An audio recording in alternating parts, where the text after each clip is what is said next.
तो नमस्कार, कैसे हैं आप सभी? आशा करता हूँ कि स्वस्थ और मस्त होंगे। तो अगर आप भी अभी तक श्रमोदय विद्यालय का एप्लीकेशन फॉर्म नहीं भरे हैं, तो ये वीडियो आप सभी के लिए है। वीडियो में लास्ट तक बने रहना।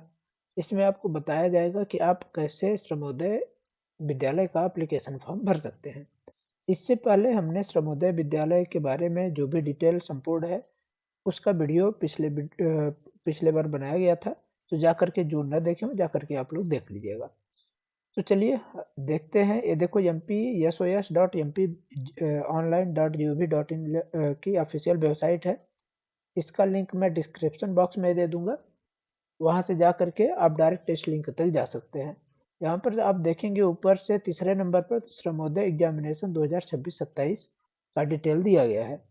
अब यहाँ पर आपको एप्लीकेशन फॉर्म का डेट दे रहा है कि 24/12/2025 से 20/1/2026 तक इसका लास्ट डेट रहेगा।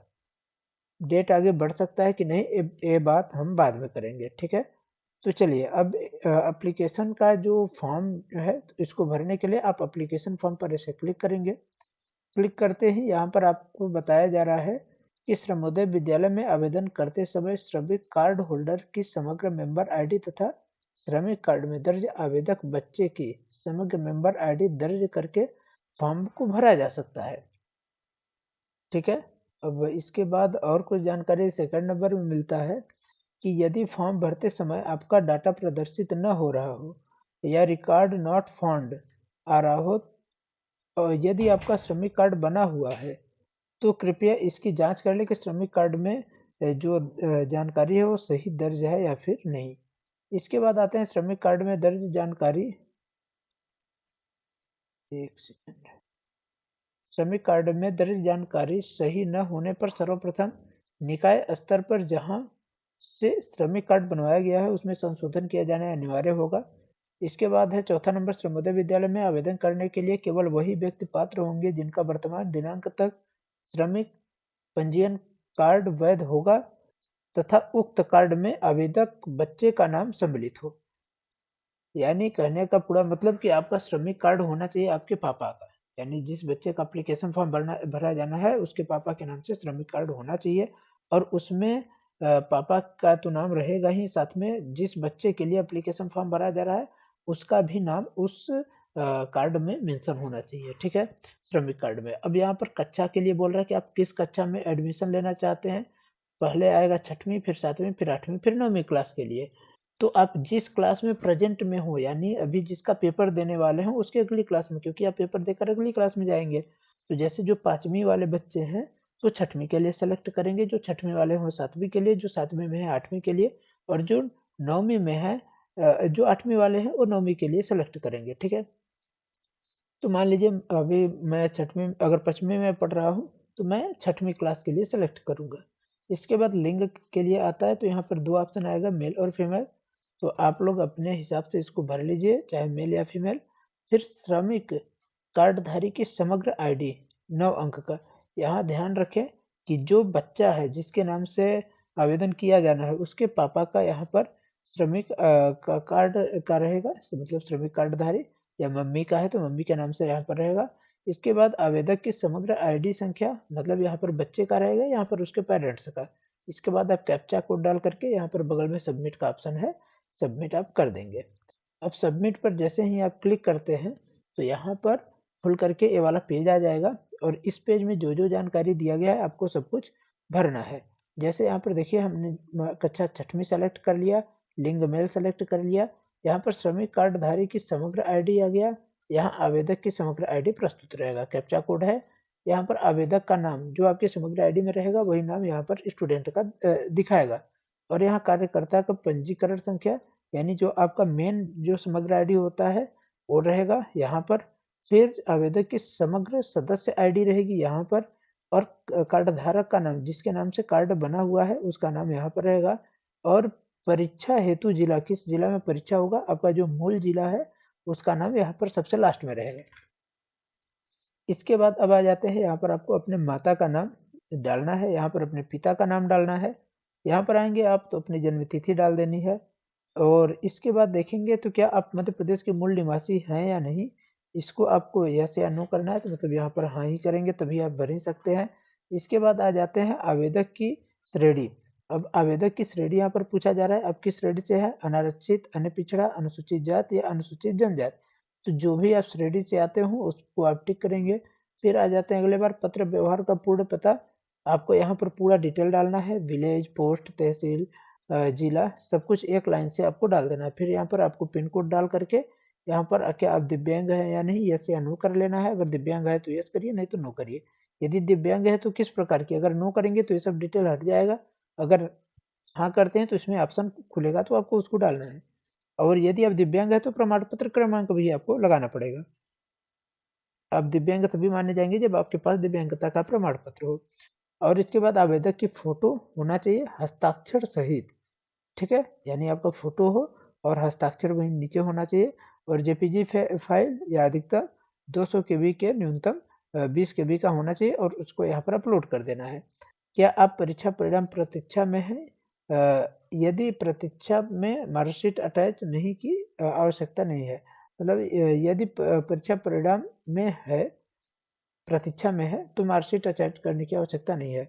तो इसमें हाँ करना है, क्योंकि अभी तो आप परीक्षा देंगे, तो अभी आपका रिजल्ट कहाँ से आया है, ठीक है। इसके बाद लिंग आप डालिए अपना, मेल तो यहाँ पर ऑलरेडी सेलेक्ट है।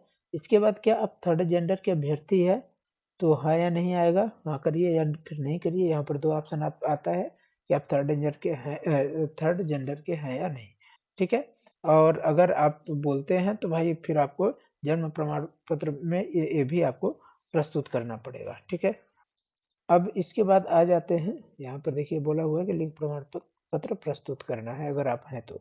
क्या आप नेशनल ओपन स्कूल से पास हैं, हाँ या नहीं आप सेलेक्ट करिए। इसके बाद आ जाते हैं सेकेंड में, इसके जस्ट नीचे। तो यहाँ पर आवेदक और आवेदिका द्वारा पिछली कक्षा उत्तीर्ण करने का विवरण यहाँ पर देना है, यानी जो प्रेजेंट में जहाँ पर पढ़ रहे हैं आप उसको, उसका डिटेल यहाँ पर आप डालेंगे। तो पिछली कक्षा, तो यहाँ पर यदि अंक सूची ग्रेड में है तो प्राप्तांक ग्रेड पिछली कक्षा में अध्ययनरत विद्यालय से प्राप्त करें। पिछली कक्षा का मतलब अगर आप 8 में हैं तो आप 7 का आप डालेंगे, क्योंकि 8 में है तो 8 का तो अभी मिलेगा ही नहीं आपको, तो आप 7 का यहाँ पर डालेंगे। और जैसे जो 6 में जो अभी 5 में पढ़ रहे हैं बच्चे और 6 के लिए एडमिशन कर रहे हैं, तो अपने 4 का यहाँ पर लगाएंगे, ठीक है ना, क्योंकि 5 में अभी पढ़ रहे हैं। तो विद्यालय का नाम डालिए, यहाँ पर विद्यालय का प्रकार सेलेक्ट कर लीजिए किस प्रकार का है, जिला का नाम सेलेक्ट करिए, विकास खंड सेलेक्ट करिए, कक्षा सेलेक्ट करिए, उत्तीर्ण वर्ष सेलेक्ट करिए, फिर कितना प्राप्तांक है, कितना पूर्णांक, क्या परसेंट आया, ये सब आ जाएगा। फिर प्रवेश हेतु जिले का आपको चुनना है। जब प्रवेश हेतु जिले का चयन करने जाएंगे, इसको सेलेक्ट करेंगे तो कुछ इस तरीके से पेज खुल करके आ जाएगा और यहाँ पर आपका पूरा जिला रहेगा। तो प्रवेश हेतु जो जिला है, जो आपका प्रेजेंट जिला है जहाँ पर आपकी आईडी बनी हुई है, उसको आप सेलेक्ट करेंगे। फिर आपको क्या कर लेना है, यहाँ पर स्कूल का नाम चुने जिसमें प्रवेश लेना चाहते हैं। तो जब स्कूल का नाम आप सेलेक्ट करेंगे, जैसे मैं अगर मान लेता हूँ अनूपपुर की बात, जैसे यहाँ पर देखिए अनूपपुर मैंने सेलेक्ट कर लिया, तो अनूपपुर का जो आपका शासकीय श्रमोदय आवासीय विद्यालय मंगेली, ये कहाँ है, जबलपुर। क्योंकि आपको मालूम है कि जो जबलपुर का है तो वह मंगेली में ही है, मंगेली जबलपुर में। जबलपुर के अंतर्गत जितने भी संभाग आएंगे तो वो सब जो रहेंगे जबलपुर के मंगेली स्कूल में ही उनका एडमिशन होगा, ठीक है। तो शासकीय श्रमोदय आवासीय विद्यालय मंगेली वही रहेगा, बस यहाँ पर आपके जिला का नाम रहेगा जिस जिला से आप आवेदन कर रहे हैं, ठीक है। तो इसमें आपको कुछ नहीं करना है, अपने जिला को सिलेक्ट करना है जहाँ पर आपका जिला है, बाकी आपका उसमें डायरेक्ट रहेगा कि आपका कौन सा जिला आपको मिलने वाला है। इसके बाद आ जाते हैं तो अनुसूचित जाति, अनुसूचित जनजाति, पिछड़ा वर्ग या अस्थायी एसडीओ या असम अधिकारी के द्वारा जारी प्रमाण पत्र आपको लगाना है। जो भी आप श्रेणी में आते हैं तो उसके हिसाब से लगाना है। फिर वहाँ पर प्रमाण पत्र भी आपको जो दिनांक रहेगा प्रमाण पत्र में उसको डालना है। फिर यहाँ पर पिछली कक्षा की अंक सूची का स्कैन कॉपी आपको डाल लेना है। ये भी ध्यान रखें कि जेपीजी फाइल में होना चाहिए और 200 केबी और न्यूनतम 20 केबी या 200 केबी के बीच होना चाहिए।